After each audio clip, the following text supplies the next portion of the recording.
भारतीय किसान यूनियन के नेता, किसान नेता है विजय शास्त्री जी, बहुत बहुत स्वागत है। और साथ ही साथ विनय जी हैं, बीजेपी के प्रवक्ता, बहुत बहुत स्वागत है आप दोनों मेहमानों का हमारे साथ टीवी में बातचीत करने के लिए। शुक्रिया, धन्यवाद। विपिन जी, सबसे पहले आप ही के पास आऊंगा, क्योंकि जिस तरीके से साफ तौर पर राकेश टिकैत ने बात कह दी है कि चाहे कुछ हो जाए, दिल्ली जैसी स्थिति देहरादून में हो जाएगी, उत्तराखंड में हो जाएगी, अगर सरकार हमारी बात नहीं मानती है तो। जी और देखिए जी विपिन जी बोलिए। देखिए प्रद्युमन, राकेश टिकैत जी आज देहरादून में आए, मुझे तो लगता है कि पहली बार उत्तराखंड में आए होंगे। और अगर जो उत्तराखंड के उधम सिंह नगर छोड़ दें तो राकेश टिकैत जी ये भी नहीं बता पाएंगे कि पहाड़ों में कौन कौन सी फसलें होती है और पहाड़ों में कितने किसान कौन सी फसल को उगाते हैं, क्या करते हैं। देखिए, राकेश टिकैत जी के बगल में आज जो प्रेस कॉन्फ्रेंस में दिख रहे थे, वो राकेश टिकैत जी बताएं कि वो कह रहे थे कि हम गैर राजनीतिक ये आंदोलन कर रहे हैं। ये पूर्ण रूप से राकेश टिकैत जी भी और उनका आंदोलन भी राजनीति से प्रेरित है। ये पूरा देश भी जानता है, उत्तराखंड की जनता भी जानती है। देखिए प्रद्युमन जी जो आज उनके बगल में बैठे हुए थे, वो प्रदेश उनकी वाइफ जो है कांग्रेस की प्रदेश सचिव और खुद बाजपुर सीट से जो है वो एक राजनीतिक दल से चुनाव लड़ चुके हैं। तो यहाँ पर प्रश्न चिन्ह तो राकेश टिकैत जी पर ये उठता है कि भाई आप एक दल को लेकर के चल रहे हैं, जिस प्रकार से विपक्ष की भूमिका निभा रहे हैं, तो आइए ना चुनाव लड़िए, चुनाव में लड़ें। चुनाव के तो वो साफ तौर पर कह चुके हैं ना कि हम किसी भी राजनीतिक पार्टी की तरफ नहीं जाना चाहते, चुनाव लड़ना नहीं चाहते, लेकिन जो किसानों के हक है उसकी लड़ाई हम लड़ रहे हैं। नहीं, वो कहते हैं ना, वो कह ही तो रहे हैं। जो उनके अगल बगल हैं, जो लोग उनको सपोर्ट कर रहे हैं, उन्हें पता है राकेश टिकैत जी केवल और केवल क्रीमी लेयर किसान जो है, जो हजारों बीघे के किसान है, उनकी बात करते हैं। राकेश टिकैत जी छोटे किसानों की बात नहीं करते हैं। आज देश के अंदर 85% से ऊपर किसान जो ऐसे हैं जिनकी छोटी जोत है, उसके बारे में राकेश टिकैत जी ने आज तक नहीं कहा। तो आज तक जिनकी राकेश टिकैत जी जो ने कभी लोग छोटे छोटी किसानों उगाई को कर कैसे रहे हैं उन्नत उनके किया लिए जाए। साफ तौर पर वो ये कह रहे हैं कि भैया हम तो इनके लिए एमएसपी की लड़ रहे हैं, अगर एमएसपी नहीं मिलती तो ये लोग बर्बाद हो जाएंगे। देखिए प्रद्युमन, केंद्र की सरकार राकेश टिकैत जी को कह चुकी है कि सुझाव दे दीजिए। सुझाव तो दे नहीं रहे हैं, प्रदेश प्रदेश जा रहे हैं। इससे क्या होने वाला है? इससे कुछ होने वाला है नहीं। उनको तो यूपीए को मात हत करते हुए, कांग्रेस को ऊपर मात हत करते हुए एक अपनी राजनीतिक पार्टी बना लेनी चाहिए। सारी की सारी राकेश टिकैत जी इस प्रदेश के अंदर और पूरे देश के अंदर पॉलिटिकल माइलेज लेना चाहते हैं, ये देश की जनता भी जानती है। और आप उत्तराखंड के अगर जो आप प्रद्युमन बात करेंगे तो उत्तराखंड के अंदर पढ़े लिखे जो साक्षरता का स्तर है, जो दर है, वो अन्य राज्यों से ज्यादा है। हमारे लोग ज्यादा है, हमारे लोग उत्तराखंड के अंदर पढ़े लिखे लोग नहीं, पढ़े लिखे लोग हैं। वो ऐसी बातों में आने वाले नहीं है। पहले एनालिसिस करते हैं बातों का, पहले इनकी हर चीज का एनालिसिस करेंगे, उसके बाद सोचेंगे। लेकिन जो इस प्रकार का एजेंडा लेकर के राकेश टिकैत जी आ रहे हैं इस प्रदेश के अंदर, आज उन्होंने पर्यटन की बात की, पलायन की बात की, एक भी बात किसानों की बात नहीं की। वो प्रदेश में पहली बार आए हैं और उनको पता भी नहीं है कि उत्तराखंड के आंचलिक जो किसान हैं वो क्या खेती करते हैं। वो केवल क्रीमी लेयर किसानों के नेता हैं और उन्हीं के लिए लड़ाई लड़ते हैं। चलिए ठीक है। और इसी बीच बाकी नेता भी हमारे साथ जुड़े हुए हैं। जिस तरीके से आपने सुना विजय जी, विपिन जी को आप सुन रहे हैं कि राकेश टिकैत जी को तो ये भी नहीं पता है कि उत्तराखंड में कौन कौन सी फसलें होती हैं। वालों को ज्यादा पता कौन सी फसल हो, ये बता रहे राकेश टिकैत जी पहली बार आए। हमारी डाक पत्थर में मीटिंग हुई, हमारी विकास नगर में मीटिंग हुई, और हमारी दोईवाड़ा में मीटिंग हुई, हमारी गुड़ मंडी मंगलौर में मीटिंग हुई। और राकेश टिकैत जी लगातार पहाड़ की समस्या उठाते रहते हैं। हमने मांग करी कि पहाड़ के किसान को सब्सिडी मिल जा, ट्रांसपोर्ट सब्सिडी दी जा, पहाड़ के किसान की चकबंदी करी जा। राकेश टिकैत जी पहाड़ के लोगों की समस्याओं से भली भांति जानते हैं। हमारे 9 महीने हो गए हम आंदोलन कर रहे, 9 महीने से किसान सड़कों पर पड़े हुए, हमारे 700 किसान शहीद हो गए। क्या किसी बीजेपी के किसी नेता ना, माननीय प्रधानमंत्री जी ना, माननीय मुख्यमंत्री जी ना एक शब्द किसानों के लिए बोलना? उत्तराखंड की बात में अगर करूं, 5 साल हो गए, 5 साल में आज तक किसान की गन्ने की फसल का 1 रुपया नहीं बढ़ाया। और आप महंगाई देख लो, डीजल, पेट्रोल और गैस और तमाम कीटनाशक दवाइयाँ, यूरिया, पेस्टिसाइड कितनी महंगी होगी, और किसान की फसल का मान्यवर 1 रुपया नहीं बढ़ा। ये दुर्भाग्य है उत्तराखंड के किसान का। और मंत्रियों की विधायकों की तनख्वाह दुगनी होगी, उसके बारे में ये कुछ नहीं बोलते। किसान 9 महीने से सड़क पर आंदोलन कर रहा है। हम शौक बारिश से जंग जीती, कब हम बारिश से लड़ाई लड़ रहे, हमने गर्मी से जंग जीती, हमने सर्दी से जंग जीती। क्या ये दिखता कि देश का किसान, आपका किसान 9 महीने से सड़कों पर? ठीक है ये कितनी शर्म की बात है हमारे लिए। मैं बीजेपी प्रवक्ता महोदय को कहना चाहता हूँ कि इससे बड़ा दुर्भाग्य कुछ और होगा, जिस देश का किसान देश की राजधानी के दरवाजे में पड़ा हुआ हो और देश का मुखिया उनकी बात न सुनता हो, तो इससे बड़ा और दुर्भाग्य क्या होगा। ठीक है, क्योंकि देखिए विपिन जी, तस्वीरें सबके सामने हैं किस तरीके से आंदोलन चल रहा है। इतने दौरों की बातचीत भी हो चुकी है, लेकिन वो बेनतीजा रही, कोई बातचीत नहीं हो पाई। इसका जो परिणाम है वो निकल नहीं पाया। लेकिन आपको ऐसा नहीं लगता कि देश के बाहर जो तस्वीर हिंदुस्तान की जा रही है वो गलत जा रही है, कि अन्नदाता ही सड़कों पर है, कोई सुनवाई नहीं? देखिए प्रद्युमन, किसान आंदोलन में किस प्रकार से लाल किले में क्या किया गया किसान आंदोलन की आड़ में, तो राकेश टिकैत जी तो कहते हैं कि लाल किले में हमारे लोग थे ही नहीं, आरएसएस के लोग हैं। जनता जानती है लाल किले में बीजेपी के लोग थे, मान्यवर बीजेपी के लोग थे। कौन किसके लोग थे पता चल गया ना। सरदार जी बीजेपी के लोग थे जब उनकी जांच हुई। बीच में बोलते हो, देखिए बीजेपी सुनना के नहीं नेताओं चाहते के उनके पोस्टर सुनना फाड़े, नहीं चाहते ना, बीजेपी के नेताओं के साथ सुनना उनके नहीं फोटो चाहते फाड़े, हैं। इन्होंने वहां इसलिए झंडा फहराया। केंद्र सरकार ये के किसान लिए आंदोलन सुझाव को दो। बदनाम कर रहे, इन्होंने कभी हमें कहा खालिस्तानी MSP बता कर रहे, दो, कभी हमने पाकिस्तानी कहा बता ठीक रहे, है चलो करते कभी हैं। आतंकवादी इन्होंने बता कहा रहे, मंडियां खत्म कभी हो रही जाट हैं, बता रहे। आज तक नहीं बता पाए मंडियां कहाँ खत्म हो रही हैं। ये सुनना नहीं चाहते हैं, इसलिए हाँ, सुझाव सुनना नहीं देना चाहते। नहीं चाहते हैं। सुझाव देना नहीं चाहते, राजनीति खेल रहे हैं। हमें कितने जिला गेहूं पंचायत खरीद हुई, में हमें पश्चिमी उत्तर हमें प्रदेश में क्या कितने गलत है गेहूं राकेश टिकैत जी? कितने जिला गेहूं पंचायत खरीद के हुई, चुनाव में क्या कितने गलत हुआ? चलिए ठीक है विजय जी, विजय जी नहीं लड़े वो, चलिए ठीक है ऐसे बात नहीं हो पाएगी, नहीं इस तरीके से बातचीत नहीं हो पाएगी। ठीक है विजय जी आप राजनीतिक लोग हो नहीं, देखिए ऐसा है, दोनों खास मेहमानों से ही दरख्वास्त है कि इस तरीके से बात ना करें, क्योंकि जनता समझ ही नहीं पाएगी कि आप बोलना क्या चाह रहे हैं। प्रद्युमन, मैंने इनके बीच में नहीं बोला, मैंने इनके बीच में नहीं बोला, इन्हीं को बोलने दीजिए। नहीं विजय जी रुकिए ना, सुनना नहीं आपके चाहते। पास भी आऊंगा विजय जी, आपके पास भी आऊंगा, आप इतना वो ना हो, कोई बात नहीं है। लेकिन जिस तरीके की देखिए स्थिति बनी हुई है, ऐसे में एक एक करके बोलेंगे तो ज्यादा अच्छा रहेगा। बोलिए। देखो टूल किट किसने इस्तेमाल की? किसानों का आंदोलन को हम तो पहले दिन से कह रहे हैं कि ये इन्होंने कितनी बार कहा विपक्ष के नेताओं की कि आप मत आइए। तमाम लोग इनके मंचों पे आए हैं, तमाम पार्टियों के, विपक्षी पार्टियों के लोग इनके मंच में आए हैं और ये कहते हैं कि गैर राजनीतिक है। अरे बेवकूफ किसे बना रहे हो? ये देश की जनता समझती है, देश की जनता जानती है। अन्नदाता की बात हम भी करते हैं, लेकिन बता दीजिए ना काला क्या है कानून में, आज तक नहीं बता पाए। आज जितने इन्होंने सुझाव दिए, सरकार ने कहा हम सुझाव मानते हैं, पर आपके सुझाव मानते हैं, लेकिन ये फिर भाग जाते हैं, ये बात करना नहीं चाहते हैं। और देखिए बंगाल में गए, विपक्षी दलों के लिए वोट मांग रहे थे, आज कहते हैं कि राजनीति नहीं करते। आज उत्तराखंड के अंदर आए, पर्यटन की बात कर रहे थे, किसानों की बात की क्या?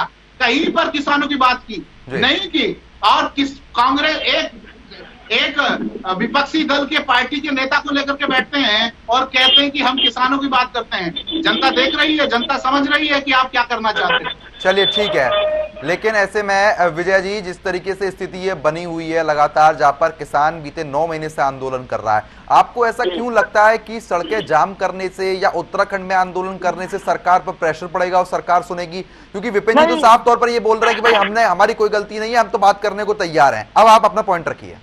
तो हमने बात तो कंडीशन लगा कर बात करते हैं ना जी। ये कहते हैं कि कानून वापसी में कोई बात नहीं होगी, तो हमारी तो लड़ाई तो कानून वापसी की। अगर किसी को भूख नहीं लग रही, आप उसे भोजन क्यों दे रहे? अगर हम कानून नहीं, किसान के हित में इन्होंने कानून बनाए, किसान उस कानून को नहीं मानता, तो इन्हें वापस लेने में दिक्कत क्या आ रही?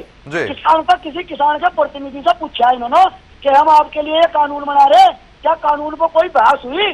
धवनी मत से कानून पास हुआ, कानून जबरदस्ती पास करा गया, कानून संसद में जबरदस्ती पास करा गया, तानाशाही के रवैये से किसी की बात नहीं सुनी गई। ये तो देश की जनता इनकी कैद हो चुकी। लेकिन देखिए ऐसा है ना विजय जी, जब देश का मुखिया ये बात कहता है, प्रधानमंत्री मोदी ये बात कहते हैं कि एमएसपी कहीं नहीं जाएगी, मंडियां कहीं नहीं जाएंगी, तो भरोसा तो करके देखिए ना। मंडी में बताओ तो ना कितनी खरीद हुई एमएसपी को, बताओ। मंडी अगर एमएसपी खरीद गेहूं की हुई तो कितनी खरीद हुई और उसका पैसा अब तक क्यों नहीं आया? मंडियों के बाहर, जब मंडियों के बाहर बड़े बड़े आड़ती व्यापारी दलाल बैठाए थे, वो किसान की फसल महंगे रेट में खरीद रहे और नगद पैसा दे रहे, किसान उन्हें दे देगा। अगर मंडियों में 1 साल तक गेहूं नहीं जाएगा, मंडियों में धान नहीं जाएगा, तो ये सरकारी मंडियां तो अपने आप बंद हो जाएगी। जब आप एक बात देखो, मंडी के बाहर प्राइवेट व्यापारी बैठा दिया जी, वो 100 रुपए फालतू खरीद रहा है और नगद पैसा दे रहा है। सरकार ने गेहूं की खरीद करी, अब तक पैसा नहीं दिया। तो जब किसान को जरूरत पैसे की, वो समझेगा भाई नगद में देकर जा रहा हूं मैं। जब 1 साल तक सरकारी मंडी में कोई किसान जाएगा ही नहीं, तो वो मंडी बंद होगी या क्या होगा? बिल्कुल। खरीद तो बताओ कितनी कराई इन्होंने। लेकिन ऐसे में जब एमएसपी की बात तो कह दी गई है ना कि एमएसपी कहीं नहीं जाएगी चाहे कुछ हो जाए। एमएसपी को मानने वाली खरीद कितनी हो रही, कहाँ हो रही? खरीद एमएसपी का तो केवल नाम हो, एमएसपी पर खरीद कोई नहीं हो रही। ठीक है, खरीद तो कर ही नहीं रहे। विपिन जी बोलिए। देखिए, प्रद्युम्न, पंजाब में एमएसपी के तहत जो है फसलें खरीदी गई, ये केवल बरगलाने की बातें करते हैं टीवी चैनलों में बैठ करके। आप देखिए, किसानों की पुरानी मांग थी, आजादी से किसान मांग कर रहे थे कि किसान बिल बनना चाहिए, किसानों के लिए उन्नत खेती के लिए संयंत्र पर जो है रिबेट्स होनी चाहिए। जो यूरिया बिकता था भाई, उस पर नहीं बोलेंगे कि नीम कोटेड यूरिया लाने का काम हमारी सरकार ने किया है। किसान सम्मान निधि किसानों को देने का काम हमारी सरकार ने किया है। छोटे किसान जो छोटी जोत के थे, मैं तो कह रहा हूं ना, ये वीवीआईपी किसानों के लिए आंदोलन करने वाले लोग हैं। छोटे किसानों के लिए पूछ के आइए, कितने छोटे किसान जिसको मंडी नहीं जा सकता था, जो मंडी नहीं जा सकता था, वो कॉन्ट्रैक्ट खेती के अनुसार खेती कर सकता है। उसको मंडी में जो बीच के जो लोग थे, जो दलाल थे, उनकी दलाली चली गई, इसलिए दर्द है, इसलिए विपक्षी दलों को दर्द है। और ये लोग उनके हाथों में जो है खेलना चाहते हैं, और वो खिला भी रहे हैं। वो अपने हाथों में खिलौना बनाकर खिला रहे हैं। ये दिख रहा है आज, जिस प्रकार से आज यहाँ प्रेस की और एक विपक्षी दल के नेता को बिठाया, ये प्रदेश की जनता भी देख रही है, देश की जनता भी देख रही है। इसलिए बरगलाना बंद करें। और देखिए, सरकार कितनी बार कह चुकी है कि आइए बताइए, आपने कहा कि इस कानून में हमें ये दिक्कत है, सरकार ने कहा ठीक है इसमें बात करते हैं, एमएसपी पे बात करते हैं। इन्होंने कहा कि हमें कोर्ट जाने की, सिविल कोर्ट में हमको जाने की अनुमति देनी चाहिए, उसमें सरकार ने कहा कि ठीक है। पराली वाले में सरकार ने कहा ठीक है। अब ये बता दीजिए, कह रहे हैं कि उत्तराखंड के किसानों के लिए बात की, कहाँ इनके एजेंडे में उत्तराखंड का किसान है? कहाँ उत्तराखंड के किसान को एजेंडे में रखा है आंदोलन के लिए? आज उत्तराखंड में आ रहे हैं, जगह जगह भटक रहे हैं। केवल राजनीति एजेंडा है, केवल राजनीतिक एजेंडे के तहत जो है राकेश टिकैत जी आज उत्तराखंड आए हैं। और देखिए, उत्तराखंड की जनता सब समझती है और सब जानती है, इसलिए इन चीजों से कुछ होने वाला नहीं है उत्तराखंड में। उत्तराखंड की जनता जानती है कि उत्तराखंड में भारतीय जनता पार्टी ने कितना काम किया है, कितना विकास किया है। ठीक है, आप कह रहे हैं कि विकास किया हुआ है, आप कह रहे हैं विकास किया हुआ है, लेकिन अब विकास कितना हुआ ये तो 2022 के इलेक्शन में पता लग जाएगा कि जनता कितनी खुश है। आपको ऐसा नहीं लगता है कि राकेश टिकैत वहां पर पहुंच गए उत्तराखंड में, तो कहीं ना कहीं 2022 के इलेक्शन में बहुत बड़ा फर्क देखने को मिल सकता है? कुछ नहीं होने वाला, मैंने कहा ना, राकेश टिकैत जी के आने से यहाँ पे कुछ होने वाला नहीं है। वो जाते हैं, सब लोग समझते हैं कि ये राजनीतिक एजेंडे के तहत आ रहे हैं, ये सब समझते हैं और जानते हैं। नहीं तो विपिन जी, मतलब वो कुछ नहीं कर पाएंगे, आपका ये कहना है साफ तौर पर? बिल्कुल, उनके आने से कोई फायदा होने वाला नहीं है कांग्रेस को। ठीक है, विजय जी आवाज पहुंच रही है? जी। विपिन जी साफ तौर पर ये बात कह रहे हैं कि राकेश टिकैत अगर उत्तराखंड आते हैं तो कुछ नहीं कर पाएंगे, ना कांग्रेस को फायदा पहुंचा पाएंगे। तो ये कांग्रेस का जिक्र कहां से आ रहा है? कांग्रेस से मिलने तो नहीं गए हैं कहीं? पहली बात तो मैं आपको एक बात बता दूं, ना प्रवक्ता महोदय जी को जानकारी का अभाव हो कि राकेश टिकैत जी पहली बार आए। राकेश टिकैत जी आज सभी, राकेश टिकैत जी 35 सालों से, और महात्मा टिकैत जी भी उत्तराखंड में आते रहे। हम भी उत्तराखंड से ही हैं, जनपद हरिद्वार से बिलोंग करते हैं। जनपद हरिद्वार कितनी बार गए? पुरोला कितनी बार गए? उत्तरकाशी कितनी बार गए? पुरोला कितनी बार गए? चमोली कितनी बार गए? पिथौरागढ़ कितनी बार गए? धारचूला कितनी बार गए? मुंशियारी कितनी बार गए? हरिद्वार उधम सिंह नगर में उत्तराखंड है? ऊपर पहाड़ों की बात की क्या कभी? इसीलिए तो मैं कह रहा हूँ कि आप राजनीतिक एजेंडे के तहत आ रहे हो, राजनीतिक एजेंडे के तहत आ रहे हो आप लोग। अरे आप सुन रहे, श्रीनगर में हम गए, श्रीनगर का नगर के हमारे कलम सिंह नेगी जिला अध्यक्ष, श्रीनगर तक हमने जाकर काम कराया पहाड़िया की। क्या बात करते हो आप? मैदानवाद पहाड़वाद की बात करते हो? मैं पहाड़ मैदान की तो बात कर ही नहीं रहा हूँ। आपकी सरकार आपने कहा कि हम आए विकास नगर में आ गए, तिरुपति में आ गए, उधम सिंह नगर में आ गए, पहाड़ों में चलिए ठीक है विजय जी, किसानों की बात विजय कहाँ जी, कर विजय रहे हो? शास्त्री, सारा चीज भेज दिया विजय जी, अरे विजय जी आवाज पहुंच रही है मेरी, शांत हो जाइए ना, इस तरीके से फिर बात नहीं हो पाएगी। देखिए चर्चा कर रहे हैं हम यहाँ पर, कोई लड़ाई तो हो नहीं रही है। विजय जी देखिए अब वहां पर राकेश टिकैत पहुंच चुके हैं, आने वाले समय में उत्तराखंड के हिसाब से आने आपकी रणनीति क्या रहनी है, आप रणनीति बताइए। हमारी 5 तारीख को 5 सितंबर को मुजफ्फरनगर में संयुक्त किसान मोर्चा की महापंचायत होगी और उत्तराखंड और यूपी के लिए निर्णायक होगी और वहीं से फरमान जारी होगा। इस बार बीजेपी वाले कान खोल कर सुन लो, सूपड़ा साफ होगा। क्या अत्याचार इन्होंने दिल्ली में हमारी साथ करा, जिस तरीके से गोलियां चलाई, लाठियां चलाई, आंसू गैस के गोले चलाए, दिल्ली के दरवाजे में कील गाड़ दी। एक बात बताइए, क्या दिल्ली देश की राजधानी, वहाँ किसानों को जाने का अधिकार नहीं? क्या किसानों के लिए आप रास्ते में कील गाड़ देंगे?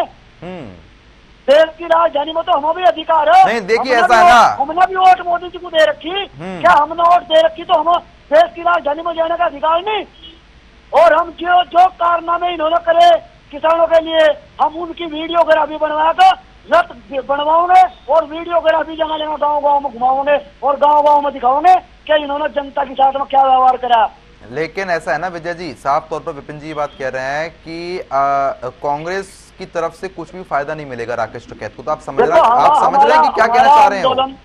हमारा आंदोलन मान्यवर क्या राजनीति का, हमारा किसान संगठन सुनिए, हमारा राजनीति का कोई मतलब नहीं। राजनीति मंच का सुनो, हमारा 9 महीने हो गए केजरीवाल क्या कर रहे थे गाजीपुर में, वहाँ पर जो यहाँ के नेता प्रतिपक्ष हैं वो तत्कालीन प्रदेश अध्यक्ष थे, क्या कर रहे थे? टिकरी बॉर्डर में कांग्रेस के नेता क्या कर रहे थे, सपा के नेता क्या कर रहे थे, बसपा के नेता क्या कर रहे थे, लोकदल के नेता क्या कर रहे थे? आप कह रहे हो गैर राजनीतिक है, बोल रहे थे गैर राजनीतिक है, भाई राजनीतिक लोग नहीं आएंगे। आप मंच में बताओ कौन गया? सोशल मीडिया में फोटो देखिए ना, कौन नहीं गया? गाजीपुर के मंच में कौन नेता ने भाषण दिया बताओ आप? जब दिल्ली जा रहे थे तब कौन व्यवस्था कर रहा था वहाँ पे, कौन नहीं गया? आप मंच से बताओ, मंच में कौन नेता गया? कौन से नेता ने मंच से भाषण दिया जो गाजीपुर में हमारा मोर्चा लगा दिया? लेकिन ऐसा है ना विपिन जी, देखिए ऐसा है, ये लोग आंदोलन कर रहे हैं, ठीक है, अपनी मांगे हैं, एमएसपी को लेकर हो, कॉन्ट्रैक्ट फार्मिंग को लेकर हो, तमाम मांगे हैं, लेकिन आप लोगों की तरफ से भी तो जो रवैया अपनाया जा रहा है वो भी तो कहीं ना कहीं गलत है कि आप सुनवाई नहीं कर रहे हैं। क्योंकि राकेश टिकैत बार बार कहते हैं कि बातचीत करने बुलाते तो हैं लेकिन क्वेश्चन मार्क लगा दिया जाता है, तो बातचीत फिर कैसे होगी?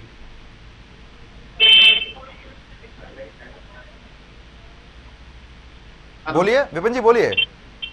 देखिए बातचीत के लिए हम इनको हमेशा कहते हैं, ये बातचीत करना कहाँ चाहते हैं? वो तो ये कह रहे हैं ना राकेश टिकैत की क्वेश्चन मार्क के साथ बातचीत होती है। नहीं, कोई क्वेश्चन मार्क की तरह नहीं होती, इनके सुझाव सब मान तो लिए गए हैं। अभी आप कहते हैं कि देखिए, ये कहते हैं ये भी नहीं, ये सुझाव है, ये सुझाव है, ये सुझाव है, ये सुझाव है। इन्होंने कहा एमएसपी, हमने कहा एमएसपी रहेगी। इन्होंने कहा मंडी, हमने कहा मंडी रहेगी। इन्होंने कहा सिविल कोर्ट जाने का हमें अनुमति दो, हमने कहा ठीक है। इन्होंने कहा पराली वाले उस पर, हमने कहा ठीक है। अब ये कहते हैं कि सारे सुझाव देकर के फिर कहते हैं नहीं कानूनी खत्म करो, तो क्या बात हुई? देखिए बहुत सारी चीजें हैं, ये जो डिमांड थी ये कांग्रेस की भी डिमांड थी। कांग्रेस के लोग आज दोगले चरित्र के तहत अगर जो प्रद्युम्न जाना चाहते हैं तो आप सुनेंगे उनके लोग, उनके नेताओं का इस सदन में कैसे। अब आप चुने हुए जनप्रतिनिधियों के लिए कह देते हो कि इन्होंने बिल पास करा दिया। अरे बिल पास तो ध्वनि मत से बिल पास हुआ, बहुमत के साथ बिल पास हुआ। और किसानों की डिमांड थी, किसानों, छोटे किसानों के लिए अगर जो हमने सोचा है, अगर जो हम चाहते हैं कि छोटा किसान है जो हमारा पुरोला का रहने वाला किसान है उसको सेब का अच्छा रेट मिले और वो मंडी में नहीं, मंडी आते आते उसका सेब जो है खराब हो जाए, तो वो अगर जो अपने खेत से ही कॉन्ट्रैक्ट कर करके फार्मिंग करना चाहता है उसमें क्या दिक्कत है? ये लोग नहीं चाहते। मैंने कहा ना, ये लोग वीआईपी जो 15% क्रीमी लेयर किसान है, जिनको हजारों बीघा जमीन है, जिनके पास मर्सिडीज है। अभी मैं देख रहा था एक यूट्यूब में एक उसमें ये भी मर्सिडीज में ओपन जो छत है उसमें घूम रहे थे। तो आप लगा सकते हो कि जो लोग ओपन मर्सिडीज में घूम के अपना अभिवादन करवा सकते हैं वो लोग देश के छोटे किसानों के बारे में क्या सोचते होंगे। इसीलिए तो मैं कह रहा हूं कि राजनीति से प्रेरित है और क्रेमी लीगर के लिए बात करने वाले नेता हैं ये। चलिए ठीक है, विजय जी बोलिए। कारों में नहीं बैठ सकता, यही कारों में बैठ सको। आपने देखा देश में कानून बनने से पहले कई गोदाम तैयार हुए। इन्होंने उद्योगपतियों को, अडानियों को, अंबानियों को पूरा देश बेच दिया। पूरा देश गोदाम बनवा दिए। कानून आने से पहले गोदाम तैयार हो गए और ये कह रहे कि किसान कारों में नहीं घूम सकता। कारों में यही अभी तो कह रहे हो आपकी कोई गोदाम नहीं बना, अभी कह रहे हो कि गोदाम से गोदाम बन गया। दिखाओ ना, कहाँ है वो गोदाम, दिखा दो। कारों में भी घूमेगा भैया 15% के लिए बात करोगे और 85% को छोड़ दोगे। किसान सब समझते हैं, वो किसान है। सपा किसान मोर्चा, कांग्रेस किसान मोर्चा, लोकदल किसान मोर्चा, कौन से किसानों की बात करना चाहते हो? क्योंकि किसानों की बात कर ही नहीं रहे हो। आप जैसे देश के नेता चाहते हो किसान भूखा रहे। आप कारों में घूमोगे, किसान धूप खेत में काम करेगा। आप कोठियों में रहोगे, किसान झोपड़ी में रहेगा। किसान कारों में भी घूमेगा, किसान ऐसी में भी झोपड़ी वाले किसान के लिए क्या कर दिया, जवाब दो ना। झोपड़ी वाले किसान के लिए किसान बिल लेके आए हैं। आप 15% किसानों की बात कर रहे हो जिनकी हजारों की जमीन है। वही तो मैं कह रहा हूँ कि आप 15% की बात कर रहे हो। आप ही की सरकारी से वापस लेगी, 85% की नहीं कर रहे हो। अपना वापस लेना पड़ेगा। चलिए ठीक है। आप दोनों मेहमानों का हमारे साथ जुड़ने के लिए, तमाम बातचीत करने के लिए बहुत बहुत शुक्रिया। समय का अभाव है इसलिए आपको रोक रहा हूं। फिलहाल जिस तरीके से लगातार हमारा चर्चाओं का दौर जारी है, जहां पर आज उत्तराखंड पहुंच चुके हैं राकेश टिकैत, और साफ तौर पर यह बात उन्होंने कह दी है कि जिस तरीके से दिल्ली में आंदोलन चल रहा है, अगर सरकार ने हमारी बात नहीं मानी तो उत्तराखंड में भी यही आंदोलन किया जाएगा। फिलहाल के लिए इस खास पेशकश में सिर्फ इतना ही। बने रहिए TV 100 के साथ। नमस्कार।